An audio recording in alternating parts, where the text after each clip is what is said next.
Have you ever seen a financial advisor present a Roth conversion strategy that doesn't break even until age 80, 85, or even later? Break even ages can feel like a helpful shortcut or illustration, but when it comes to Roth conversions, they're often misleading. They are a seductive oversimplification. This kind of framing steers retirees towards the wrong tax decisions.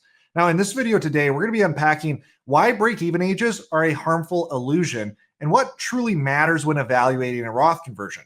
When we think about break-even ages, most of us are used to how they apply to decisions like when to take Social Security. Take the classic example, filing at 62 versus waiting until age 70. You've probably seen a graph like the one I'm showing on the screen, where the break-even age is around age 82. In that case, this framing does make sense. If someone delays until 70 but then passes away at age 80, they didn't make it to the break-even and they would have been better off filing earlier. With Social Security, break-evens are a useful tool to evaluate trade-offs. But then this idea starts creeping into other parts of retirement planning, like when we talk about Roth conversions. And that's where this idea really breaks down. Too many advisors present Roth conversion strategies with break-evens charts like this, and they look clean and simple. Here's one on the screen right now. It shows cumulative taxes paid with a break-even at age 85. At first glance, this might seem helpful, but here's the problem. This is the exact wrong way to evaluate a Roth conversion. First, cumulative taxes is the wrong metric to compare one tax strategy versus another. And we'll discuss why in depth here in a second. But second, when retirees see a chart like this, it's easy to think, if I don't live past age 85, I've made a mistake.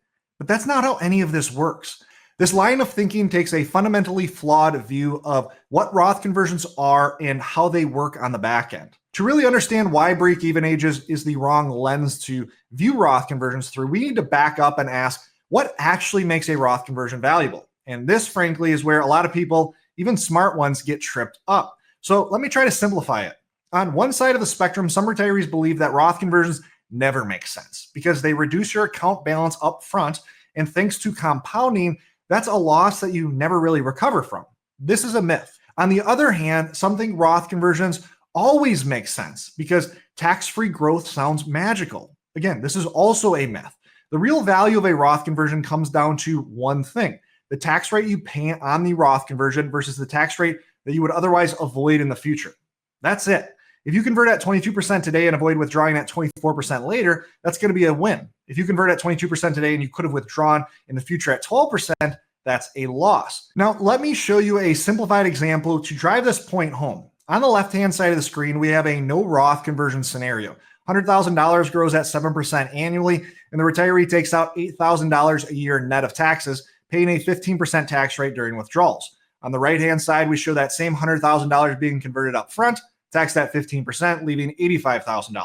That grows at the same 7% rate, and the retiree still withdraws that $8,000 per year, but this will be tax-free. There's no taxes that need to be added in on that annual withdrawal. Now, despite different starting balances and tax timing, the after-tax outcome is completely identical. Why? Because the tax rate is the same in both scenarios, 15%. The total taxes paid are different, yes, but that's irrelevant. What matters is the after-tax wealth. Mathematically, this is just the commutative property at work. I've also used the same example here, but using real S&P 500 returns with volatility, down years, and the whole deal. The outcome doesn't change. When the tax rate is the same, the end result will be the same. Change the tax rate either on the conversion or on future withdrawals, and you will change the outcome.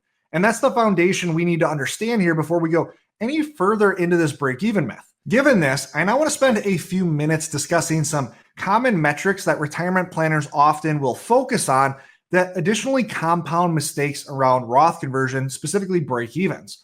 The most common break-even analysis I see compares cumulative taxes paid in a no conversion scenario versus a conversion scenario. The crossover point is then assumed to be the break-even age. Unfortunately, cumulative taxes is not an informative metric. Dare I say, it's largely irrelevant, and here's why. It treats $1 of taxes in year one the same as $1 of taxes in year 15 or year 20. This completely ignores the time value of money. Let me try to make this clear with an example. On the screen, we see the break-even of maxing out the 12% bracket comes in at around 2045 at around $400,000 of cumulative taxes paid. Well, let's say we are looking at a retiree with $1 million traditional IRA here. What if that retiree converted all of that $1 million in 1 year? Let's say they paid something like $300,000 in taxes, and then they would never pay taxes again. Keep in mind, on that $1 million conversion, that retiree would be paying tax rates at 22%, 24%, 32%, 35%, and even 37%. Based on the math we showed earlier, those are such high tax rates that this type of 1-year mega Roth conversion could never make sense from a pure after-tax wealth standpoint. Yet, if we compare the strategy on a cumulative taxes paid basis, we would see the break-even age moved up a few years sooner to around 2042. From a cumulative taxes paid perspective, that 1-year mega Roth conversion would look like the best strategy here. But looks can be deceiving when you are focusing on the wrong metric. I've seen other planners and retirees compare tax strategies based on average tax rates paid throughout someone's life, and then they choose the strategy with the lowest average tax rate. Now, this might feel closer to what we want to compare to because earlier I said the value of a conversion comes down to the tax rate you pay. And so there is an assumption then that a low average tax rate signifies a person paying the lowest tax rates through time. However, this too is a skewed metric and it skews towards larger upfront Roth conversions. For instance, if you perform a mega Roth conversion in 1 year and pay 30% on that conversion, your effective tax rate in the future might be 0%. Well, if you take an average of 30 with a bunch of zeros, it will often lead to a pretty low average versus paying a consistent tax rate of, say, 15%. However, if we were going to go back to the initial mathematical proof, we intuitively know that paying 30% upfront to avoid paying 15% per year would never come out ahead. So again, using average tax rates is the wrong metric and will skew retirees towards worse tax decisions. So what should we be focusing on here? Well, we're almost there, but first there's one more critical concept we need to unpack to complete the picture. The biggest issue with using break-even ages, even if you're measuring the right things, is the implication that you have to live past that age for a Roth conversion to be worth it. Let me show you why this is flawed and potentially an even harmful assumption. On the screen, you'll see a forward-looking tax projection for a sample retiree with sizable traditional IRA balances. Like many retirees, their tax bill starts low early in retirement, but begins to spike dramatically once RMDs begin. It's a textbook case of tax deferral turning into tax acceleration later in life. To mitigate this, let's say we identify a strategy maxing out the 22% bracket now to reduce IRA balances to a more manageable level before RMDs begin. We run the numbers and we see that a Roth conversion strategy begins to break even in around 2048. So here's the question. What if this couple passed away in 2045? Conventional break-even logic says they lost money, but that's based on a faulty assumption that taxes vanish at death. They obviously don't. They just change hands. Thanks to the Secure Act, inherited IRAs must be fully emptied within 10 years. So imagine this couple leaves behind a $2 million IRA split between 2 adult children. That's $1 million each. If those heirs withdraw evenly over 10 years, they're looking at $100,000 plus withdrawals on top of their existing wages. If their children both have decent jobs, this likely pushes them into the 22, 24, or even 32% brackets. So if this couple was performing Roth conversions at 22% and then suddenly passed away earlier than the so-called break-even age, they wouldn't lose out at all. They converted at 22% to help their heirs avoid tax rates at potentially the 24 and 32% range, which we know would be beneficial based on these earlier discussions. Effectively, the break-even age becomes quite fluid as one event, like death, can begin a chain reaction of other events, like heirs being forced to withdraw from their inherited IRAs at higher rates. That can change the idea of just one break-even age.